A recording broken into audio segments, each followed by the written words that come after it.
স্বার্থপর এই দুনিয়া, খোদার কসম কারো জন্য থামে না, বড় স্বার্থপর এটা। আগের গাড়ির 3 জন প্যাসেঞ্জারও যদি রক্তে ভাইসা যায়, মইরাও যায়, পিছনে জ্যাম বাজলে এরা শুনতেছে যে সামনের গাড়ি অ্যাক্সিডেন্ট করে 2 জন লোক মরে গেছে, এরা এরপরও চিল্লায় যে পুলিশ কই, রাস্তা ক্লিয়ার করে নাকা, মূল্যে মরছে না মূল্যটি সরাও। কারো হাতে সময় নাই। স্বার্থপর এই দুনিয়া, কারোর জন্য থামে না রে বাপ।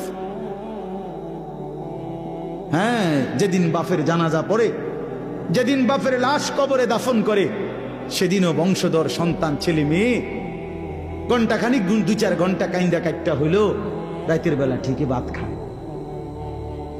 হ্যাঁ, খায় না? পাশের ঘর থেকে খানা আনে, আবার ওরা ঠিকই খায়। স্বার্থপর দুনিয়া যে, থামে না রে ভাই, থামে না দুনিয়া। ওই জন্য আমাদের কারোর জন্য থামবে না। তুমি আমি মরে গেলে শেষ। আবারও বলছি এই কথাটা, আমি মরে গেলে এরপরে পৃথিবী যত আধুনিকে হোক না কেন, আমার কি কথা বুঝছেননি? আমি মরার পরে যদি সবার ঘর স্বর্ণের বাড়ি হয়ে যায়, তো আমার লাভ হইল কি? আমার মৃত্যুর পরে যদি সব মানুষ আধুনিক হইয়া সাঁদের দেশেও জায়গা, আমার ফায়দা কি? আমি তো নাই, আমি তো মরে গেলাম।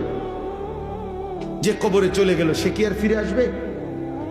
আল্লাহ আমাদেরকে বুঝ দান করেন। এই জন্য ছেলেরা, রাত গভীরে বন্ধু চলো নিয়ত করি 5 ওয়াক্ত নামাজ পড়বো ইনশাআল্লাহ। ভাইয়া নষ্ট হইও না, নষ্ট হইও না, চরিত্রহীন হইও না বাপ।